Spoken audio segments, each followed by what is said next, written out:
동양화가 이의재입니다. 지난번 그 1강 1회계에 이어서 연계해서 이번에는 나무 그리는 방법을 알려드릴까 합니다.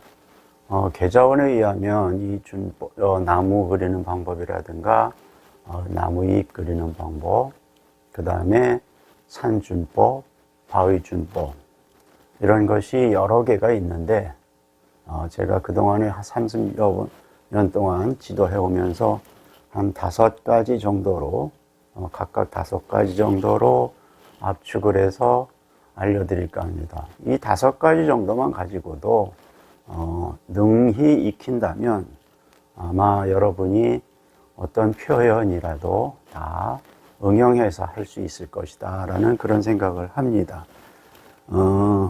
제가 이렇게 올리는 데는 대략 한 열흘 정도, 열흘 정도에 한 번씩 올릴까 하는데, 여러분이 열흘 정도의 이 방법을 능히 익힐 수 있으리라는 생각은 안 합니다. 아는 것과 또 익히는 것은 다른 것입니다. 지금 기초실기는 아는 것보다는 익히는 것이 더 중요합니다. 아는 것은 머리가 아는 것이고, 익힌다는 것은 손이 아는 것입니다. 손에서 능히 익혀서 장인의 수준까지 올라갈 때, 여러분은 그 머리에서 정신적인 거, 느낌, 그 다음에 철학적인 거, 그런 것을 손이 따라줄 수가 있습니다. 손이 따라주지 않으면 아무리 좋은 느낌이라든가 철학이 있어도 표현하는 데는 매우 어렵습니다.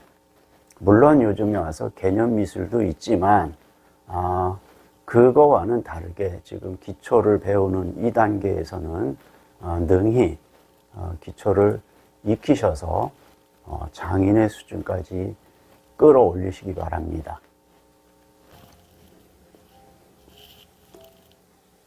나무 가지를 그릴 때는 붓에서 물기를 좀 많이 빼셔서 약간 건필이다 싶을 정도로 만들어 주시고, 먹을 찍을 때는 조금 깊게 찍으셔서 이 먹색이 진한 먹색이 안으로 깊게 들어올 수 있도록 이렇게 만들어 주십시오. 그래야 이제 나무 한 그루를 그릴 때 여러 가지 먹색보다는 한 먹색이, 진한 먹색이 나와야 나무가 모양이 예쁩니다. 자, 일단 지난번에 이어서 1획을 중심으로 해서 나무가지를 그릴 건데, 1획이 중간서부터 나무를 그려서 보시면 정두법, 그 다음에 정두법,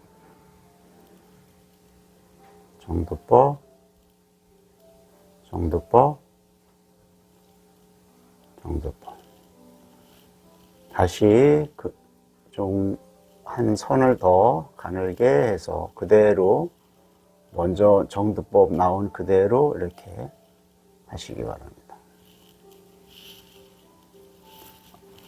중간에 먹을 살짝 더 찍으셔서 붓도 좀 다듬으시고 수직으로 해서 하시고 조금 굵게 눌러서 굵게 만들어 주세요. 정두법, 정두, 고류법. 자, 여기서 정두로 시작해서 고류법. 다시 정두로 시작해서 고류법.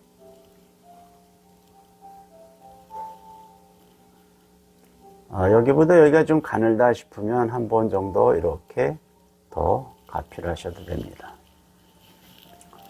이쪽에서 정두법, 고류법, 정두, 고류.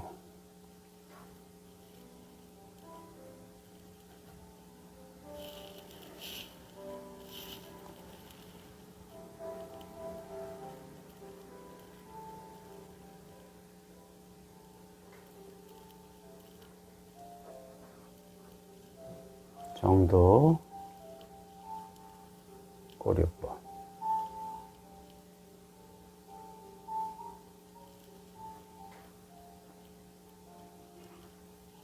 앞에 가지가 있으면 살짝 건너뛰어서 선을 연결해 주시고, 자, 여기 가느니까 살짝 가필하셔서 옆에 선을 하나 더 넣으셔서 굵기를 아래서부터 위까지 자연스럽게 만들어 주시고, 자, 여기서 굵게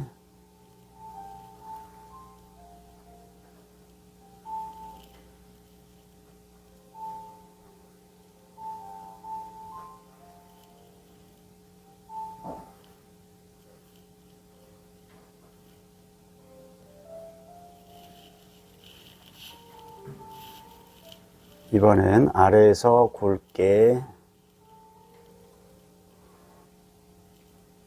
뒤로 갑니다.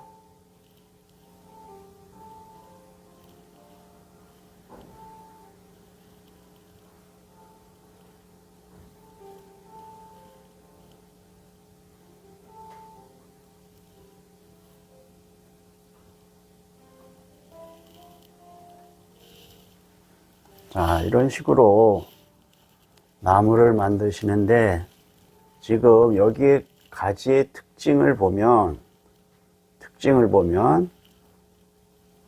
정도 해서 이 끝에 가서, 자, 이렇게 해줬습니다. 이것이 사슴뿔 모양 같다라는 뜻입니다. 다시 반대로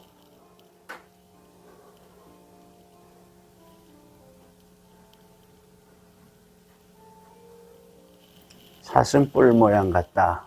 그래서 이 방법은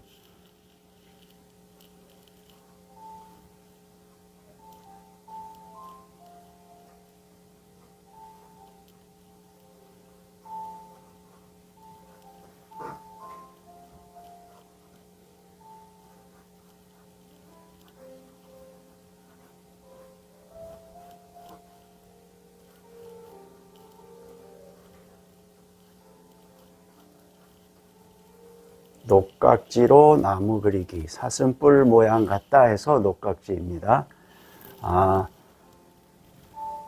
처음부터 너무 복잡하게 그리면 따라 그리기가 어렵고, 그것은 이제 나중에 점차 늘어나면, 실력이 늘면, 그 다음에 나무를 좀 더 복잡하게 그리는데, 처음이라 좀 단순하게 그렸습니다. 물론 이쪽에 잔가지가 더 들어가야 되는데, 지금은 이제 그것이 목적이 아니라, 녹각지, 사슴뿔 모양 같은 것을 보여드리고, 그 다음에 이제 나무에서 중요한 건 뭐냐면,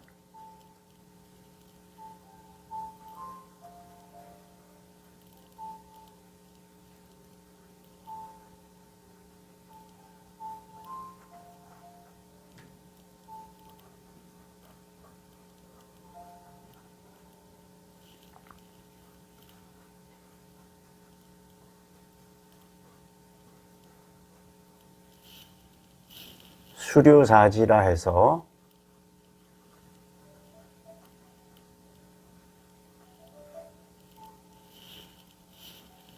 나무는 사방으로 뻗음이 있어야 된다.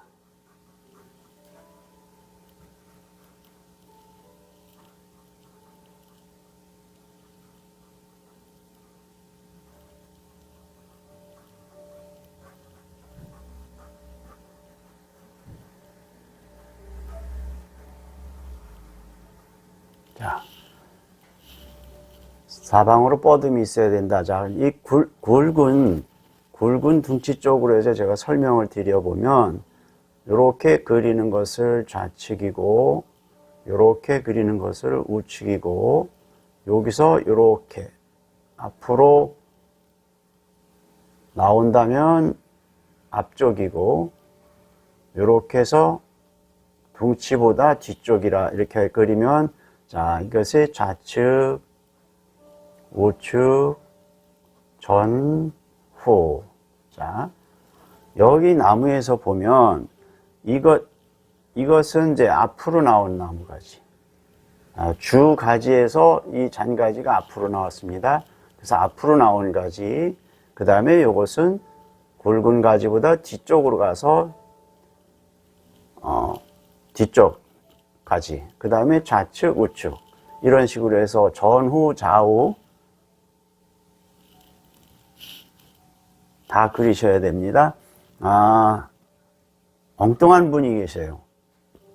스님, 사방만 있는 게 아니라 팔방도 있고 더 많은 방향으로 나가는데요. 그런 얘기를 하는데, 여기에서는 기본적인 사방으로 뻗는 것을 알고 그것을 표현을 할 줄 알 때, 그 다음에 나중에 자연에 가서 묘사할 때는 사방이 아니라 팔방 비틀어진 거, 뭐 90도 꺾어진 거 뭐 많이 있습니다. 그것은 나중에 응용을 해서 해야 될 문제지, 기초서부터 그렇게 여러 가지 방법으로 그리는 것은 좀 어렵습니다. 그래서 기본적인 거, 그런 것을 우선 잘 익히신 후에 그 다음에 이제 그런 것을 표현을 하시기 바랍니다.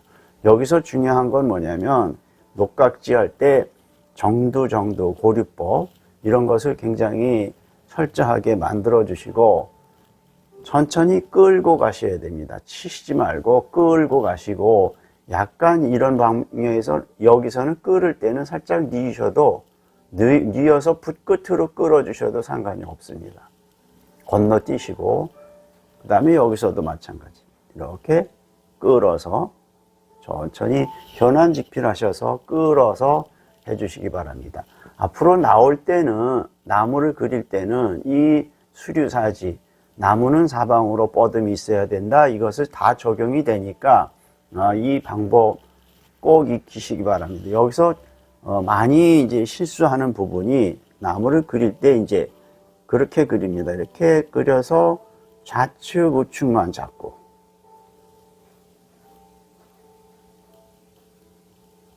이렇게 좌측 우측만 그리는 분들이 많이 있습니다.